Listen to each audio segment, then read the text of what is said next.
Now, here comes the grand prize of this new job hunting process, and that is having formal job interviews and job offers while you are employed. The goal here is to help you overcome any fears that you might have at work. And the worst case scenario is you lose your job. But if you have periodic interviews and standing job offers, that fear disappears. And that's what you want. The goal of these new job hunting lessons is to do the necessary work so that you are always on demand. Now, you probably noticed that there is a lot that goes into the job hunt. And that career clarity piece that impacts it so much can be a monster. And it's no wonder why job hunting seems like it's such a huge task, and why people say that when you are unemployed, finding a job is your full-time job. It can take days, weeks, even months to prepare for it.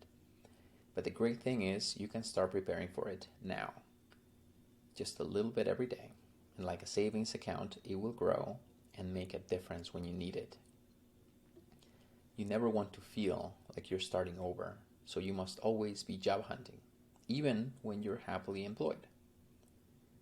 Your job interviews don't have to be so frequent that they will disrupt your work, but they should be periodic and fairly predictable. So to begin, you need to set goals. For example, have a date set for when you'll have a resume overhaul. Have a date set for when you'll redo your LinkedIn.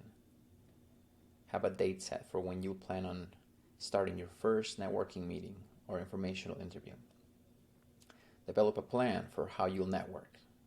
Have a date for when you aim to have your first formal job interview. Don't worry about the outcome of the interview just yet. Just focus on getting that formal job interview. Think of these job interviews as fire drills. This entire course has been helping you put together the building blocks for your job insurance plan, your escape plan. And these job interviews are the fire drills. How often you get these formal job interviews and how well you do on them will be a pretty good gauge of how strong your job insurance plan really is. So set some goals and start preparing. Now, when it comes to having a job offer extended, let me say this up front. You don't have to accept it. These job offers serve two potential purposes. First, they can be step-ups in your career, meaning you are moving in the direction that you want and are accepting an offer that you love. Or second, they can be a backup plan for your current job. Having standing offers will do wonders for your confidence in your career.